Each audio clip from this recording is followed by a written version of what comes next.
Hello and नमस्कार विद्यार्थी मित्रांनो, तर ई सारथी ऑनलाईन या यूट्यूब प्लॅटफॉर्मवरती तुम्हा सर्वांचं खूप खूप स्वागत आहे. तर मित्रांनो, I am your biology mentor प्रगती मॅम. आजच्या लेक्चरमध्ये आपण बायोलॉजीचा एकदम इम्पॉर्टंट आणि इंटरेस्टिंग असा टॉपिक पाहणार आहोत, ज्याचं नाव आहे डिफॉरेस्टेशन म्हणजेच जंगल तोड. तर मित्रांनो, आपल्या साधू संतांनी म्हणजेच संत तुकारामांनी त्यांच्या वाक्यामध्ये म्हटलं होतं की वृक्षवल्ली आम्हा सोयरे वनचरे पक्षी ही सुस्वरे आळविती. म्हणजे जे काही पशु पक्षी आहेत, जे काही वृक्ष आहेत, ते आपले सगळे सोयरे आहेत. तर मित्रांनो, यांच्यावरती आपण कुठेतरी अन्याय करत आहोत का? त्यांना कापून आपण कुठेतरी त्यांच्या अस्तित्वावरती धोका निर्माण करत आहोत का?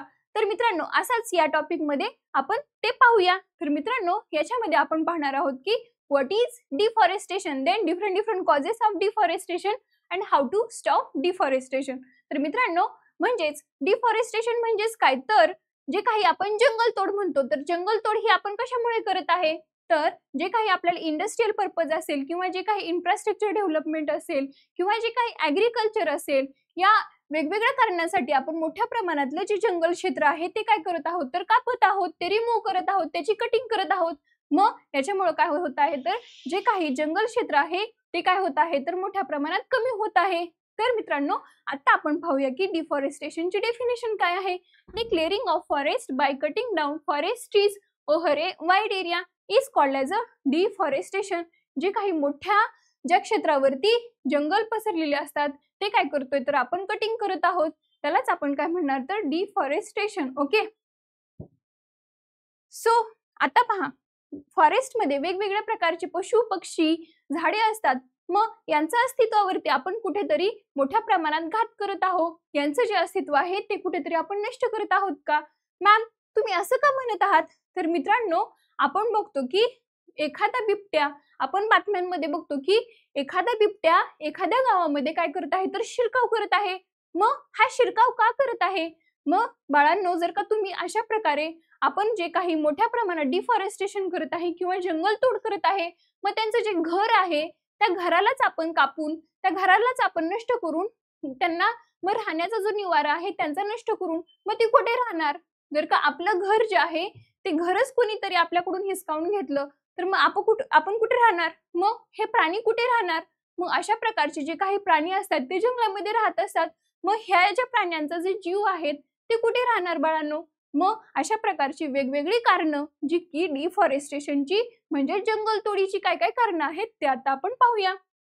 बघा, डिफॉरेस्टेशनचं पहिलं कारण असं आहे की ऍग्रिकल्चर म्हणजे शेती. मग शेती करण्यासाठी आपण डिफॉरेस्टेशन करत आहोत का? हो. तर कसं? आता बघा, आपला जो काही प्रगतशील देश म्हणजेच आपला काय आहे, तर आपला भारत देश. या भारत देशाची सगळ्या देशांमध्ये आपल्या देशाची काय आहे, तर लोकसंख्या ही जास्त आहे. मग सगळ्या म्हणजे जागतिक लेवलला आपल्या देशाची लोकसंख्या जास्त आहे. मग या लोकसंख्येला अन्नधान्याचा जो पुरवठा आहे, जो काही क्रॉप्स आहेत ते काय करावं लागतात, तर कल्टिवेट करावं लागतात. मग अन्नधान्याचा पुरवठा जो आहे तो भागवण्यासाठी जे काही शेतीचं क्षेत्र आहे ते मोठ्या प्रमाणात काय करावं लागतं, तर वाढवावं लागतं. मग शेतीचं क्षेत्र आहे ते वाढवण्यासाठी काय करावं लागतं, मग जे काही जंगल आहेत ते काय करतात, तर मोठ्या प्रमाणात कापली जातात आणि तिथेच काय केली जाते, तर शेती केली जाते. मग मित्रांनो बघा, the expanding of agriculture is one of the most important cause of deforestation. As demands for agriculture products rises, more and more lands is brought under cultivation and for that more forests are cleared. बघा, मोठ्या प्रमाणात जे काही जंगल क्षेत्र आहे ते काय केलं जातं, तर ऍग्रिकल्चर पर्पजसाठी जे काही क्रॉप्स आहेत ते कल्टिवेट करण्यासाठी काय केलं जातात, तर ते कापले जातात. आणि अशा प्रकारे हे काय केलं जातं, तर ऍग्रिकल्चर किंवा क्रॉप्स जे आहेत ते कल्टिवेट केले जातात. Okay. So second cause that is a demand for firewood. म्हणजे जी काही लाकडाची गरज आहे त्याच्यासाठी पण काय केलं जातं, तर मोठ्या प्रमाणात जे काही वनक्षेत्र आहे ते पण कापलं जातं. मग लाकडाची तर आपल्याला काय गरज असते, अरे असते ना, वेगवेगळे प्रकारचे कुकिंग फूड्स आपण काय करतो, तर कुकिंग पर्पजसाठी, हिटिंग पर्पजसाठी काय करत असतो, तर जंगल तोड करत असतो. मग ती कशी? बघा, काही ठिकाणी अजून पण एलपीजी जे काही एलपीजी वगैरे आहे ती जे काही सिलेंडर आहेत किंवा जो गॅस आपण म्हणतो, तर तिथे खूप अशा ठिकाणी जे काही गरीब लोक आहेत तर ते अजून पण वापरत नाहीत. मग ते काय करतात, तर लाकडाचा यूज करून काय करतात, त्यांचा स्वयंपाक बनवतात. मग त्याच्यासाठी काय लागतो, तर लाकूड लागतो. मग बघा, firewood has been used as a source of energy for cooking and heating etc. okay. बघा, then India consumes nearly 135 to 170 million tons of firewood annually and 10 to 15 hectares of forest cover is being stripped off to meet the minimum fuel needs of urban and rural poor. बघा, जे काही गरीब आणि शहरामधले जे काही गरीब आणि ग्रामीण भागातले जे काही गरीब लोक आहेत, तर त्यांना जे काही अन्न पदार्थ आहेत किंवा जे काही हिटिंग पर्पज साठी काय करावं लागतं, तर मोठ्या प्रमाणात लाकडाची गरज लागते. मग ते काय करतात, तर अशा प्रकारे जंगल तोड करतात आणि आपल्या भारत देशाला 135 ते 170 मिलियन टन एवढी वर्षाला गरज पडते आपल्या लाकडाची. ओके, मग ह्याच्यासाठी पण लाकडाची जी काही डिमांड आहे ती भागवण्यासाठी, ती पूर्ण करण्यासाठी काय केलं जातं, तर अशा प्रकारे मोठ्या प्रमाणात जे काही फॉरेस्ट एरिया आहे तो कट केला जातो. Okay, so third cause that is a wood for industry and commercial use. बघा, जे काही आता आपण पाहतो की वेगवेगळ्या प्रकारचे जे काही इंडस्ट्रियल एरियाज जे आहेत ते काय केले जातात, तर उभारले जातात. मग ते इंडस्ट्रियल एरिया उभारण्यासाठी वेगवेगळ्या प्रकारचे त्यांना एरिया लागतो किंवा क्षेत्र लागतं. मग ते क्षेत्र मिळवण्यासाठी काय करतात, तर ते लोक मोठ्या प्रमाणात जे काही जंगल आहेत ती काय करतात, तर कापतात, ते रिमूव्ह करतात आणि तिथे काय करतात, तर त्यांचे इंडस्ट्रीज असतील किंवा इन्फ्रास्ट्रक्चर डेव्हलपमेंट असेल ते करतात.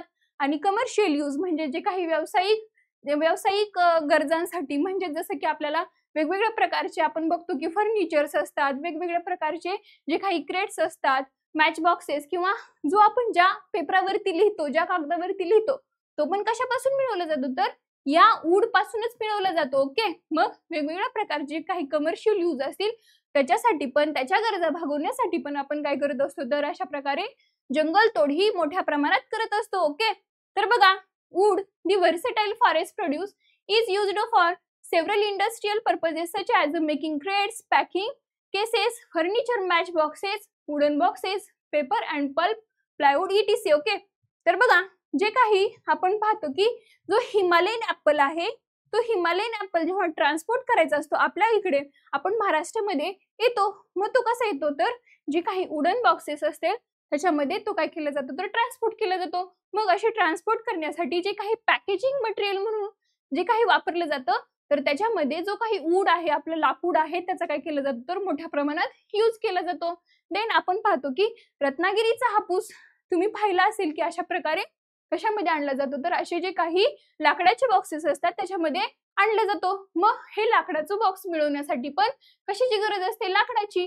मग ती मिळवण्यासाठी आपण काय करतो, तर मोठ्या प्रमाणात जे काही फॉरेस्ट एरिया आहे तो कट करतो, जे काही झाडं आहेत ते कट करतो आणि त्याच्यापासून जे काही आपण काय मिळवतो, तर लाकूड मिळवतो. ओके, आणि अशा प्रकारचे जे काही आपण पाहतो की टेबल आणि खुर्ची असतील किंवा तुमचे सोफा असतील किंवा घरातले जे काही फर्निचर असेल ते पण बनवण्यासाठी काय तोडतात, तर झाडे तोडतात आणि त्याच्यापासून लाकूड मिळवलं जातं. ओके, तर बघा, वेगवेगळ्या प्रकारचे मॅच बॉक्सेस पण असतात. मॅच बॉक्सेस पण ते कशापासून बनवले जातात, तर आपल्या लाकडाचा यूज करून बनवले जातात. ओके, मग हे तुम्हाला आता समजलं असेल. तर we will see next that is a urbanization and development project. बघा, जे काही आता मोठ्या प्रमाणात शहरीकरण होत आहे, बघा, लोकांना ज्या काही अपॉर्च्युनिटीज आहेत, मग त्याच्यामुळे लोक काय करत आहेत, तर मोठ्या प्रमाणात लोकांचा धावा आहे तो शहरांकडे आहे. मग या शहरामध्ये मोठ्या प्रमाणात जर का अशी लोकसंख्या वाढत गेली, मग त्यांना राहण्यासाठी तिथे निवारा तर लागेल.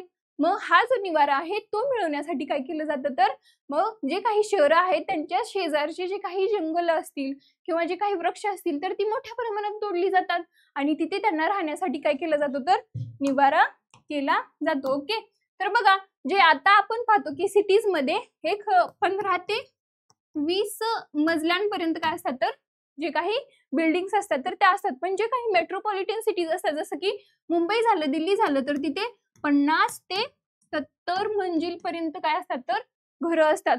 मग एवढी उंच उंच बिल्डिंग जर का आपण बांधल्या आणि कधी भूकंपच आला, कधी अर्थक्वेकच आला, तर मग ह्या बिल्डिंग तर कोसळतील. म्हणूनच जे काही या बिल्डिंग्स किती वरती चढवायच्या त्यापेक्षा जे काही जंगल तोड आपण कशामुळे होत आहे, तर हे जे लोकांना राहण्यासाठी निवारा मिळावा त्यासाठी पण आपण काय करत आहोत, तर जंगल तोड करत आहोत आणि तिथेच काय करत आहोत, तर आपल्या ज्या काही बिल्डिंग्स असतील ते लोकांना राहण्यासाठी तयार करत आहोत. ओके,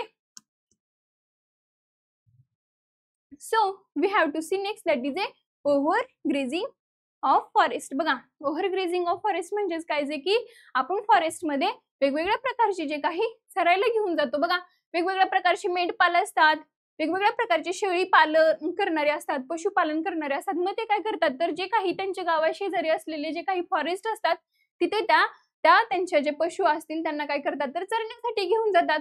मग तिथे चरण्यासाठी घेऊन गेल्यानंतर जे काही हे बघा हे प्राणी आहेत, तर एखादं जर का तिथं झाड उगवत असेल, एखादं वृक्ष येत असेल, तर त्या वृक्षाला खाल्ल्यानंतर काय होईल, तर त्याचं पूर्णच्या पूर्ण अस्तित्व नष्ट होईल. त्याचं जे व्हेजिटेशन आहे ते झाड उगवणार होतं ते काय होईल, तर त्याचं व्हेजिटेशन तर तिथेच नष्ट होईल. सो मग हे पण एक मोठं कारण आहे की डिफॉरेस्टेशनचं, that is a over grazing म्हणजेच अतिरिक्त चराऊ. ओके, बघा, animals mainly in the tropical and subtropical and arid and semi-arid areas has resulted into large scale degradation of natural vegetation, if not the complete destruction of forest. And last one, that is a other causes. other causes मध्ये आपण म्हणू शकतो की forest fires. बघा, आपण म्हणतो की Amazon जंगलामध्ये खूप मोठ्या प्रमाणात काय लागली, आग लागली. मग आपण तिथे आग लावायला गेलो होतो का? आपण तर आग लावलीच नाही, ती तर नॅचरलीच लागली. मग कशी लागली, जे काही लाकूड असतं किंवा जे काही झाडांच्या फांद्या असतात त्या काय होतात, तर एकमेकांवरती घासले जातात. मग त्या घर्षणातून काय होते, तर आपली जी आग आहे ती काय होते, निर्माण होते. आणि त्यातून जे काही मोठ्या प्रमाणातलं जे काही क्षेत्र आहे ते जंगलाचं मोठ्या प्रमाणात जळून खाक होतं. मग हे जे काही नॅचरली पण आपण डिफॉरेस्टेशन किंवा जे काही फॉरेस्ट एरिया आहे तो काय होतो, तर कमी होतो. ओके, नॅचरली पण होतो आणि मॅनमेड पण होतो. आता आपण पाहिली की याची वेगवेगळी कारणं पाहिली. डिफॉरेस्टेशन म्हणजे काय असतं. ओके, तर आता आपण पाहूया की या डिफॉरेस्टेशनला कसं कमी करायचं, याच्यावरती कंट्रोल कसा आणायचा. तर बाळांनो, तुम्ही आता छोटे आहात, मग तुम्ही तुमच्या बर्थडेला काय करू शकता, एखादं झाड किंवा एखादं वृक्ष तुम्ही तुमच्या घराच्या अंगणामध्ये, तुम्ही शाळेच्या किंवा गावामध्ये पण लावू शकता. किंवा वेगवेगळ्या प्रकारचे जे काही वृक्ष लागवडीचे जे इनिशिएटिव्ह असतील ते तुम्ही तुमच्या गावामध्ये, स्कूलमध्ये देखील राबवू शकता. देन तुम्ही वेगवेगळ्या प्रकारचे जे काही लोकांमध्ये अवेअरनेस पण क्रिएट करू शकता. मग अवेअरनेस कशा प्रकारे क्रिएट करू शकता, असं सांगू शकता तुम्ही लोकांना की जे काही वृक्ष आहे ना, ते वृक्ष आपल्याला जेवढं काही देतं ना, त्याची जी पैशामध्ये किंमत मोजता येणार नाही. बघा, जो आपण श्वास घेतो म्हणजे काय घेतो, आपण ऑक्सिजन घेतो. मग एक सेकंद जरी आपण ऑक्सिजन नाही घेतला तर आपलं जीवन नष्ट होऊ शकतं. मग ते वृक्ष आपल्याला जो ऑक्सिजन देतो तो वृक्ष देतो. मग त्याची जी काही किंमत आहे ती पैशामध्ये मोजता न येणारी आहे. मग जे काही झाडं आहेत ते कापण्यापेक्षा जे काही आपल्या वेगवेगळ्या प्रकारचे प्लांटेशन प्रोग्राम्स करून पण आपण काय करू शकतो, वृक्षांची संख्या वाढवू शकतो. जर का ते जंगल तोडत असतील तर आपण इकडे वेगळे झाडं पण लावू शकतो. ओके, आणि लोकांना असं त्यांच्यामध्ये अवेअरनेस पण क्रिएट करू शकतो. आणि आपल्या जे काही आपल्या जे पर्यावरणामधले जे काही कार्बन डायऑक्साईडचं प्रमाण आहे ते कमी करून आपण ऑक्सिजनचं प्रमाण जे काही वाढवण्यासाठी मदत करू शकतो, आपण प्लांटिंग ऑफ ट्रीज करून. ओके, देन क्रिएट अल्टरनेटिव्स, जसं की आपले काही सोलार पॉवर प्लांट्स असतील, वाइंड मिल्स असतील, त्यांचा देखील यूज करून आपण काय करू शकतो, तर जे काही आपलं डिफॉरेस्टेशन आहे ते कमी करण्यासाठी काय करू शकतो, मदत करू शकतो. ओके, मग कसं करू शकतो, बघा, हे जे काही सोलार पॉवर प्लांट्स आहेत मग ते कसे यूज केले जातात, तर जे काही सनची एनर्जी आहे ती यूज करून त्यांचं कन्व्हर्जन वेगळ्या एनर्जीमध्ये केलं जातं. मग असे जे काही वाइंड मिल्स असतात ते काय करतात, तर स्वतःभोवती फिरतात. मग ते फिरून फिरून काय करतात, तर एनर्जी क्रिएट करतात. मग तीच एनर्जी आपण कशासाठी यूज करतो, तर इलेक्ट्रिसिटीसाठी. मग अशा प्रकारचे जे काही रिन्युएबल रिसोर्सेस आहेत जेणेकरून आपल्या पर्यावरणावरती कुठल्याही प्रकारचा हार्म होणार नाही. मग असे जे काही अल्टरनेटिव्ह आहेत त्यांचा यूज करून पण आपण डिफॉरेस्टेशन काय करू शकतो, थांबवू शकतो. ओके, बघा, आणि अशा प्रकारे काय करू शकतो, आपण वृक्ष लावू शकतो, झाडे लावू शकतो. ओके, तर मित्रांनो, मला आशा आहे की तुम्हाला हा टॉपिक व्यवस्थितरित्या समजला असेल आणि तुम्ही तुमच्या जबाबदाऱ्या किंवा एक समाजासाठी काहीतरी देणं लागतं, एक जबाबदार नागरिक म्हणून तुम्ही यानंतर वागाल. तर मित्रांनो, तुम्हाला जर का हे लेक्चर व्यवस्थितरित्या समजलं असेल आणि तुम्ही काय करू शकता, मग आमच्या चॅनलला सबस्क्राईब करू शकता, शेअर करू शकता आणि लाईक करू शकता. तर आजच्या पुरतं इतकंच. Good day to all of you and always keep smiling and thank you.